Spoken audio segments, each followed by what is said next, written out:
What's that? Looking fucking handsome. Mwah. Super handsome. My name is Jose Trujillo. I'm an artist. The world's greatest living artist, for that matter.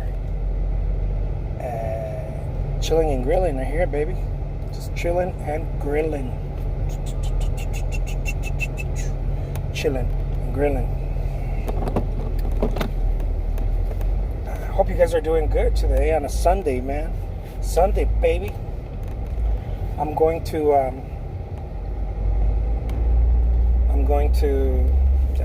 go kick it. Kick it, baby.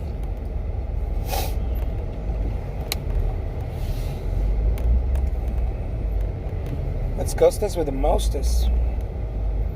It's a good day, actually. It's a Sunday, baby. What are you doing on a Sunday? So I was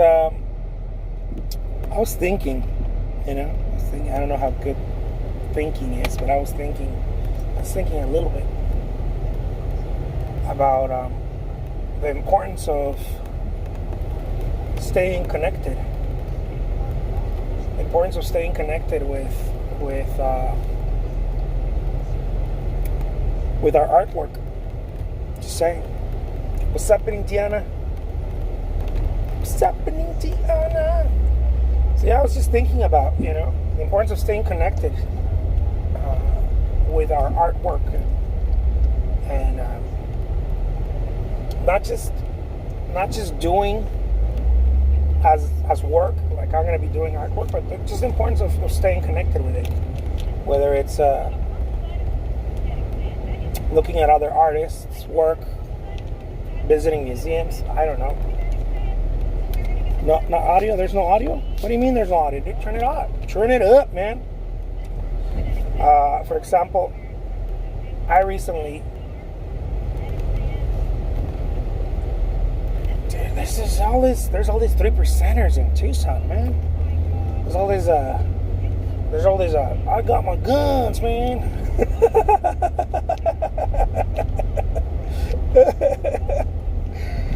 Oh, people are hilarious. There's a what was it? There was a protest yesterday here in downtown Tucson. It's like anti-vax protest, and people had I don't know why they go and do an anti-vax protest, but I feel like they have to have like tactical vests with clips and guns, and I don't know why they do that. What the fuck is wrong with people, man? Anyways, it made me laugh. It just made me laugh. And so it was like, honk if you agree, So of course my wife was upset. She's like, don't honk at them. They think you're agreeing. And I'm like, baby, I'm agreeing to disagreeing. It just cracked me up. It was funny. Anyways, yeah, so I've been seeing a lot of patriots, man. I've been seeing a lot of patriots. Their guns. I don't know why. I don't know why they have to act like they're walking around and going. I don't got anything against guns. I pack heat myself. I don't have anything against them. About like brandishing them, showing them. It's like, come on, hombre.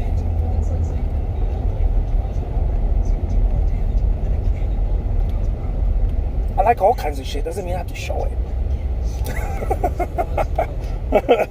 I like all kinds of shit. But anyways, it's hilarious. What was I saying? Yeah. So, yeah, I was having fun about that. Anyways, I saw it yesterday. I ain't got nothing against people, fighting for the rights, and I think people should fight for the rights. They should, do whatever they feel like they need to do to fight for the rights. As long as those rights don't infringe on other people, that's kind of like the thing. a lot of people are looking for rights to like step on other people, right? Not meaning to. So who knows what the balance of that is, right? I don't know. But it was interesting to see that.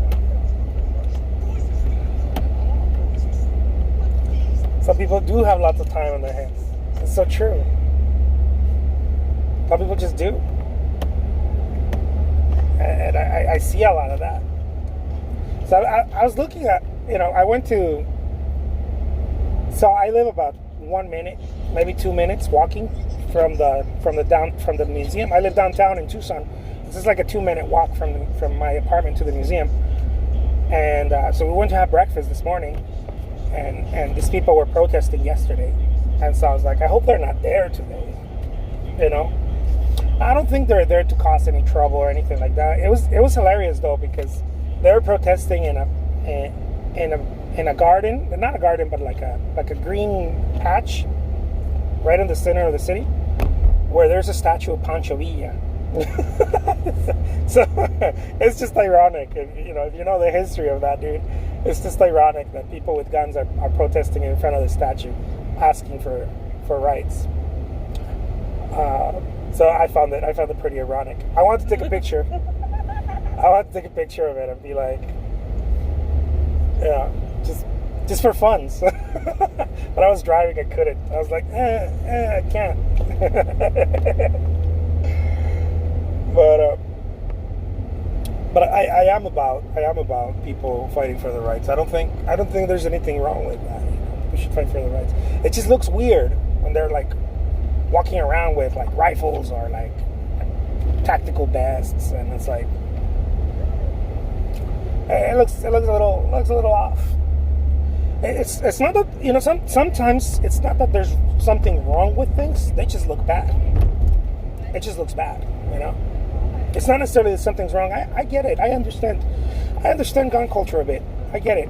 I'm here in Arizona. You kind of understand it if you're about firearms here, which a lot of people are about. You kind of understand gun culture. What I don't understand is the craziness around it.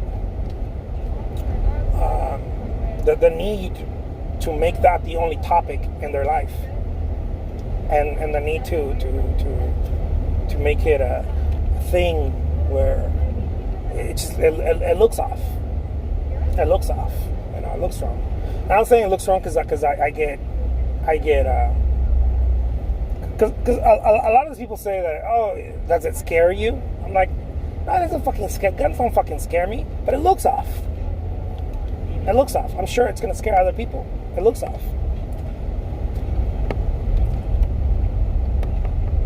I mean, they would scare me if somebody was pointing one at me, right? But no one's doing that. It just looks bad.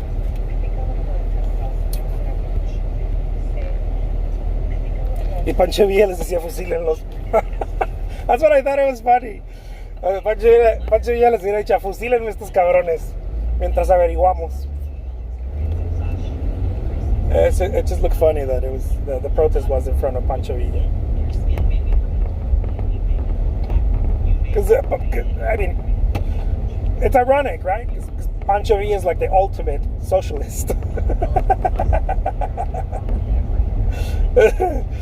The whole idea is to like, he's like the ultimate socialist. Socialist at heart.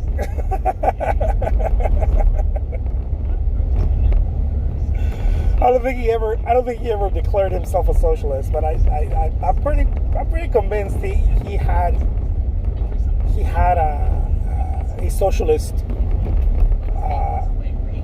way of looking at things. The structure of his ideals were pretty socialist, which doesn't seem bad at the time. It didn't seem bad in 1910, fighting a regiment that was full of oligarch and bullshit. It made sense. Today it doesn't really make that much sense. Although socialist programs or social programs do make sense, like public things, public schools, public parks, roads, and roads that everybody can drive on. I think people forget that back in the day, you had to pay fees to use certain roads that took you faster to certain places. And if you didn't have the money, well, you didn't have the money. And now everybody, it doesn't matter where you fall, unless you're trying to drive on the express. But it doesn't matter, right? You won't get there any later.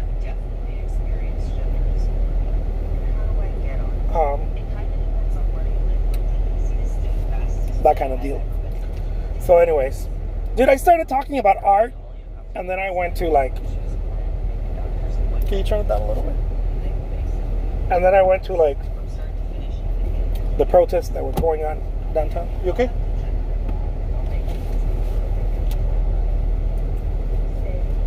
I went into the protests that were happening.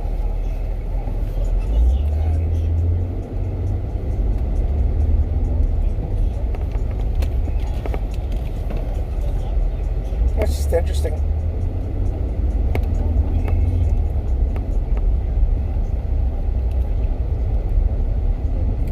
Dude, I didn't realize it was this late already.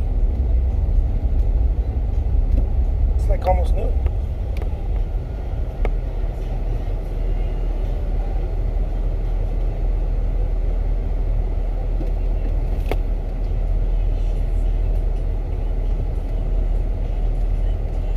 Pancho Villa comunista sin saberlo.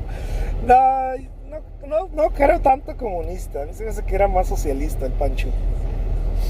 Tenía más ideales socialistas. Pero sí creía en comunidad, pero no comunista como los gobiernos comunistas.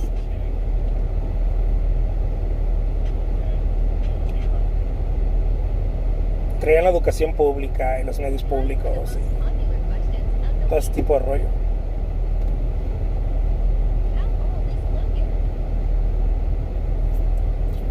So yeah.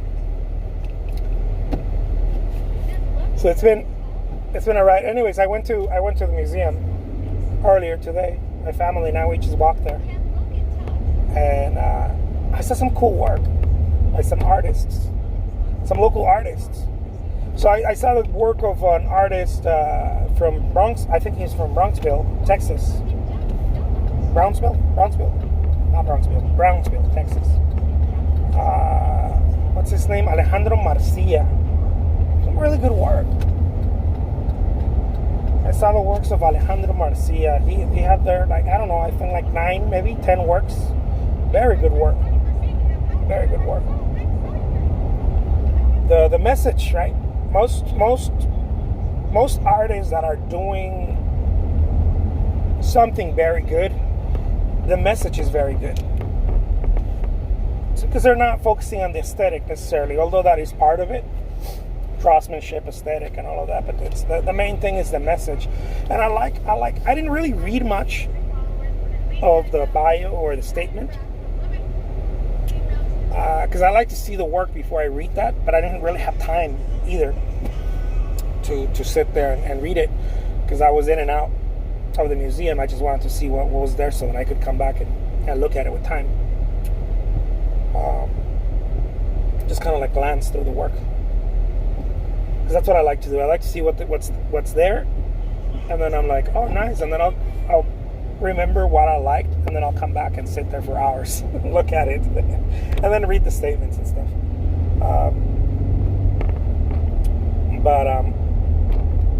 But Alex Marcia's work is really, really damn good, and he points on, or at least that's what I perceived, that he was pointing at something very interesting, which is the erasure of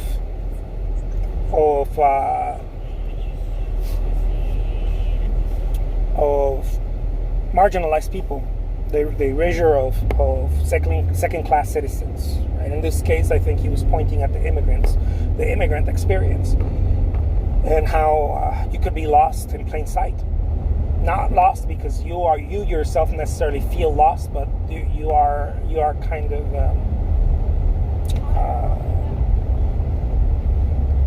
he did it in such a good way in different versions of it.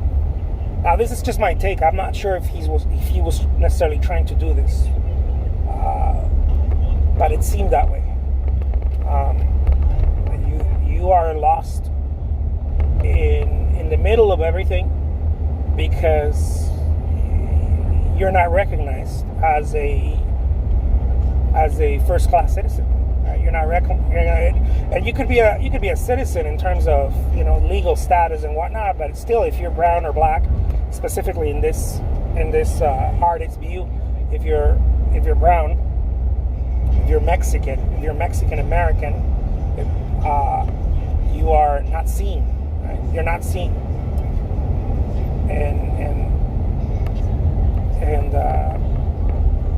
and so usually when we touch on these, people either agree or disagree completely, or say that's a thing of the past. Well, overtly is a thing of the past, right? Overtly, like, I don't know, segregation, right? 1950s, you didn't have Mexicans in the movies or in the leading roles or anything like that, right? On TV or Mexican artists that were prominent in the U.S. or anything like that, right? In the galleries, I think black and brown people couldn't even exhibit in the 50s, even up until the 60s, right? They would, in many places couldn't even exhibit, and so we could say it's a thing of the past, but it's not really a thing of the past. If you look at it, you realize it's not a thing of the past. Overtly is a thing of the past, but if you just scratch a little bit and you look at it, you don't really need to scratch much. I take that back. It's still there, right? It still lingers there. Maybe not even linger. It's very strong. And so this is what this artist, I believe, is pointing to the erasure of the immigrant in the U.S. And this applies, of course, to many other marginalized people. Just like women were feeling, and still are feeling today, but we're feeling this during the suffragette movement, right? If it wasn't for the suffragette movement of women demanding rights for women, and this was for white women. It wasn't even for black women. This was for white women. It wasn't for black, Native, or Latino or Hispanic women. This predominantly it was only for white women that were trying to get rights, even though you had different women, right, during that time, during the suffragette movement. And so it just shows how we are growing consciously. As time goes by, the consciousness keeps opening up. This is one of those things that people don't like to talk about, just like how I say to Texas, fuck you, Texas, for not giving women's rights. There's things that people don't like to talk about, but I love to talk about this. I think this is real.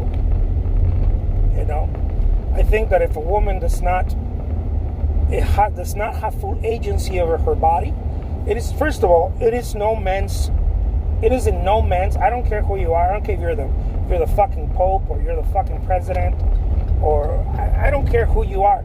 You have no place. You have no place on the body of a woman. It don't matter who you are. I don't care if you're Jesus Christ. You have no place in the body of a woman. There's just no place for you there. A woman is the only person that has agency over her body, and she decides what to do with her body and how to do with her body. And I would like for it to be the same for a man. Right? I wouldn't want a woman to be like, well, you know what? Men are not really taking care of themselves, a lot of testicular cancer, let's castrate these fuckers. I wouldn't want women to be deciding that. Or teen pregnancies due because of young males, right?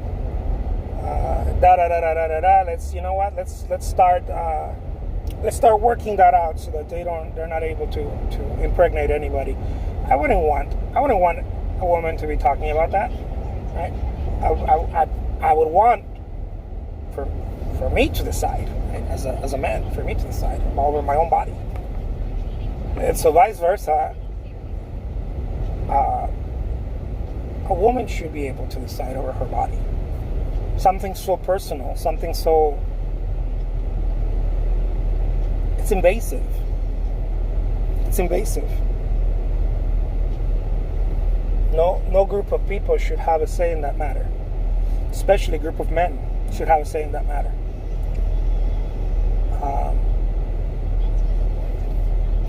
And this is the kind of stuff, this is the kind of stuff I touch on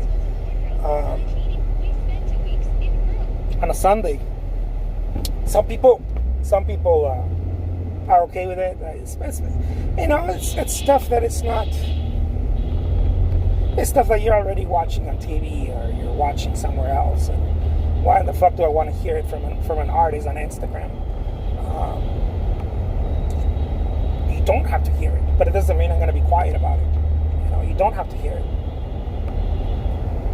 I think it's the responsibility of every person to speak out when someone else is being oppressed. And oppression comes in different ways. It may not necessarily be overtly as it happened, I don't know, 100 years ago or 60 years ago. It may not necessarily look that way. In your face type of deal. Well, it is in your face right now, but it may not necessarily be like how things looked. Sometimes we base things out of face value. If it's in our face, then we say yes, yes, yes. But if it's not in our face, then we're like, no, it's not really happening. But it is happening. It is happening. It's just not. It's not right in your face. And so this is the kind of, as an artist, I think it's important. This is the kind of shit that I touch on. I'll touch on anything to do with being alive, and whatever comes to my attention. And what did I start talking about? I started talking about a museum visit that I had this morning, and then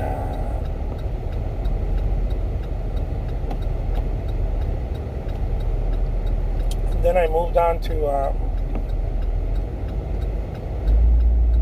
people protesting about the rights. Well, they were protesting about no vaccines, but I don't know what the guns had to do with it. I don't know what the guns had to do with no vaccines.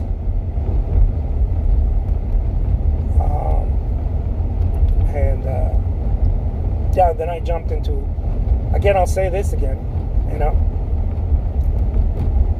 fuck Texas and any other place that is trying to infringe upon women's rights. Yeah. Just about right. And anyone's rights over their agency, over their body. Something so personal, right? It's something personal.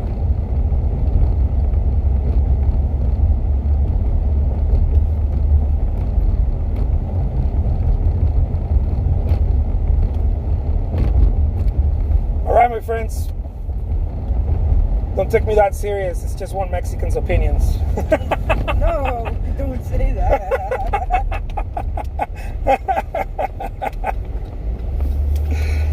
Oh man. But yeah, this is what's happening. This is what the world is looking at. And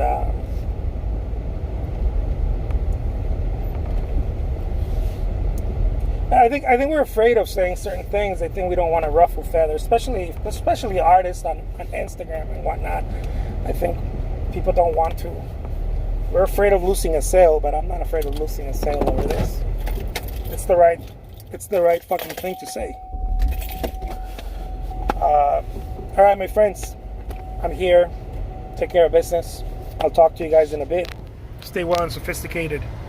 Peace out.